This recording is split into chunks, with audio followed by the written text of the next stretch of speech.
Assalamualaikum warahmatullahi wabarakatuh. Halo adik-adik, bagaimana kabarnya hari ini? Semoga kalian semua masih dalam keadaan yang sehat ya. Dan tidak lupa pula saya mengingatkan untuk kalian agar tetap mematuhi protokol kesehatan dengan belajar di rumah ya. Kemudian apabila kalian terpaksa harus keluar rumah, jangan lupa untuk selalu memakai masker. Baik, seperti biasanya, sebelum kita memulai pembelajaran, saya akan mengulas sedikit materi yang telah dipelajari pada pertemuan sebelumnya. Pada pertemuan sebelumnya, kita telah mempelajari materi terkait keunikan hutan hujan tropis dan upaya pelestarian keanekaragaman hayati. Nah, untuk materi hari ini, sebelumnya coba kalian perhatikan gambar yang ada di samping. Nah, sudah diperhatikan? Nah, dari gambar di samping ini menunjukkan bahwa terdapat pengelompokan berbagai jenis dari sayur dan buah yang ada di supermarket maupun di pasar tradisional. Nah, apakah kalian tahu mengapa pedagang di pasar tradisional maupun supermarket mengelompokkan berbagai jenis buah dan sayur tersebut? Ya. Nah, salah satu tujuan dari pengelompokan ini diantaranya adalah untuk mengetahui berbagai jenis bahan-bahan yang dikelompokkan, seperti misalnya kelompok sayur ada bayam, ada brokoli, kemudian kelompok buah ada anggur, apel, dan sebagainya. Nah, selain itu, pengelompokan ini juga berfungsi untuk memberikan kita informasi terkait perbedaan antara bahan yang satu dengan bahan yang lainnya. Sedangkan dalam istilah biologi, pengelompokan itu sendiri disebut dengan klasifikasi. Dan pada pertemuan hari ini kita akan mempelajari materi terkait klasifikasi makhluk hidup. Sebelumnya, saya akan menyampaikan tujuan pembelajaran pada pertemuan hari ini. Yang pertama, siswa diharapkan mampu menjelaskan pengertian dari klasifikasi makhluk hidup. Yang kedua, siswa diharapkan dapat menguraikan tujuan dari klasifikasi makhluk hidup. Yang ketiga, siswa dapat membedakan sistem klasifikasi makhluk hidup. Dan yang keempat, siswa diharapkan dapat menjelaskan sistem tata nama binomial nomenklatur atau tata nama ganda. Baik, untuk selanjutnya, mari kita simak penjelasan materi berikut ini. Baik, kita mulai materinya. Materi pengklasifikasian makhluk hidup. Klasifikasi makhluk hidup pertama kali ditemukan oleh Carolus Linnaeus. Carolus Linnaeus mengklasifikasikan makhluk hidup dengan mengelompokkan berdasarkan persamaan dan perbedaan ciri taksonomi. Sedangkan taksonomi itu sendiri berasal dari bahasa Yunani, yaitu taksis atau susunan, penyusunan, penataan atau takson. Setiap unit yang digunakan dalam klasifikasi objek biologi, dan nomos artinya hukum. Jadi, klasifikasi makhluk hidup dilakukan untuk mengelompokkan makhluk hidup sesuai dengan kelompoknya menurut kesamaan fisik yang dimilikinya.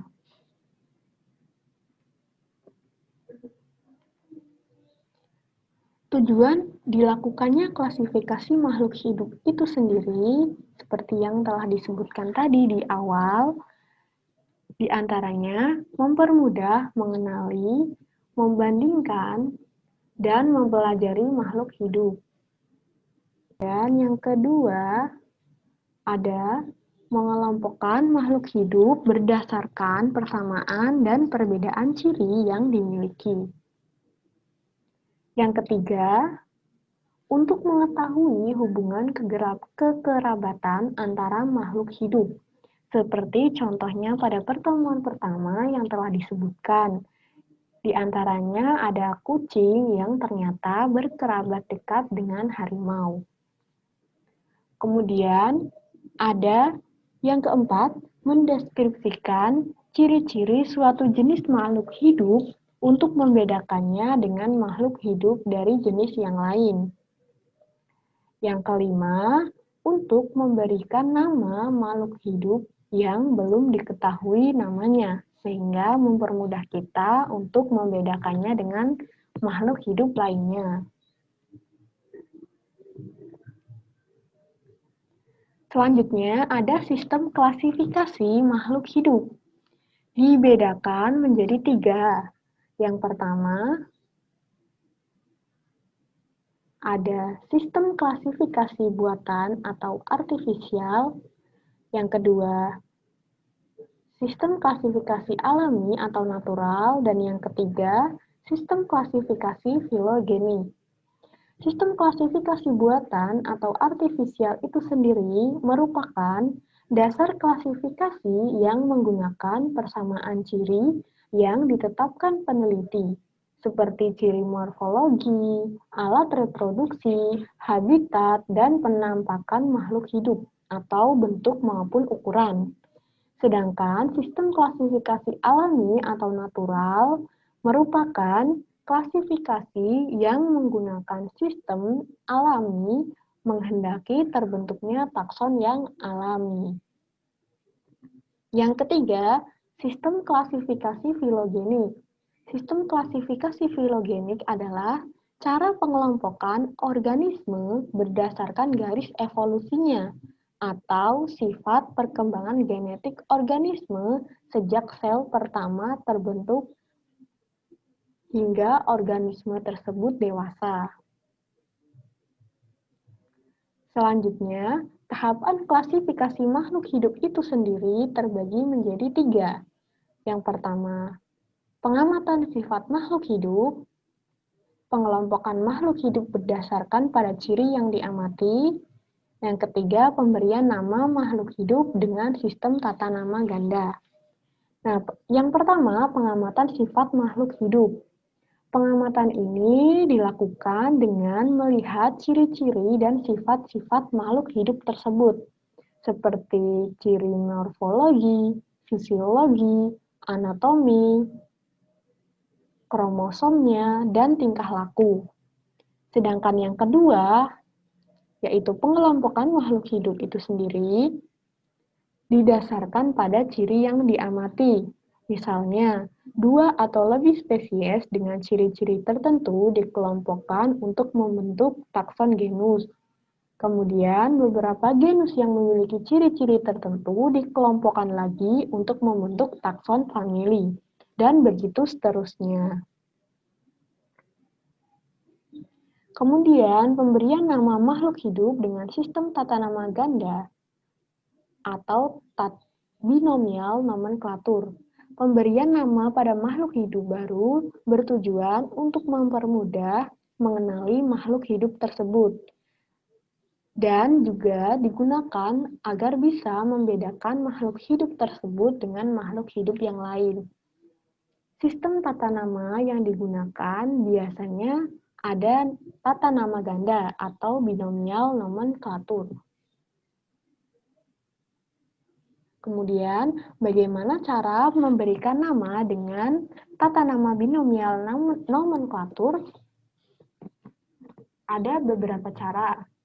Yang pertama,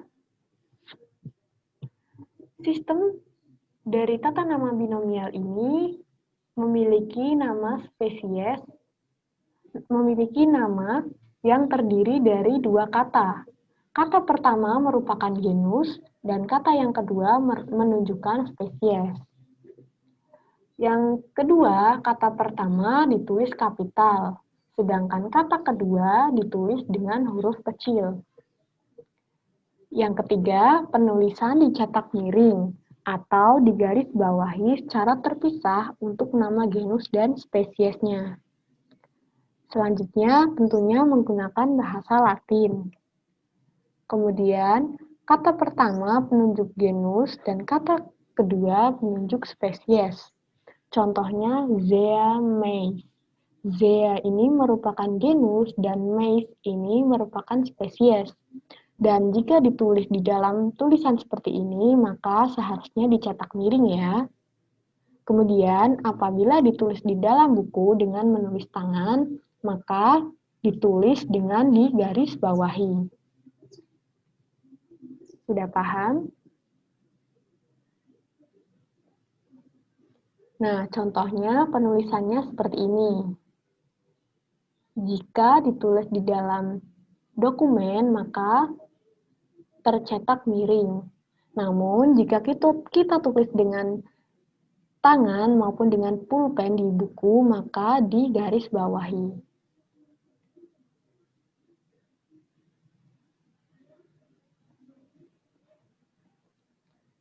Selanjutnya, ada kunci determinasi dan kunci dikotom.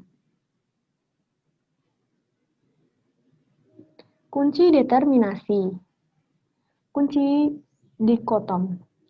Kunci dikotom ini berisi keterangan yang disusun berpasangan dan menunjukkan ciri yang berlawanan. Sedangkan kunci determinasi adalah uraian keterangan tentang ciri-ciri makhluk hidup yang disusun berturut mulai dari ciri umum hingga ke ciri khusus untuk menemukan suatu jenis makhluk hidup. Nah, untuk sistem klasifikasi itu sendiri ada beberapa. Yang pertama ada sistem 2 kingdom, yaitu Animalia dan Plantae. Kemudian ada sistem 4 kingdom, yaitu Animalia, Plantae, Fungi, dan Prokaryotik. Dan sistem 3 kingdom, yaitu Animalia, Plantae, dan Fungi.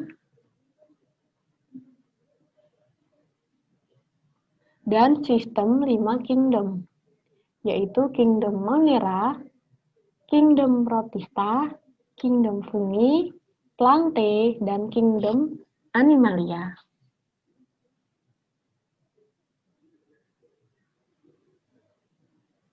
Terima kasih. Baiklah adik-adik, itulah tadi pemaparan dari penjelasan materi pada pertemuan hari ini. Semoga materinya bermanfaat bagi kita semua ya, dan jangan lupa untuk mengerjakan tugasnya. Sekian dari saya, terima kasih. Wassalamualaikum warahmatullahi wabarakatuh.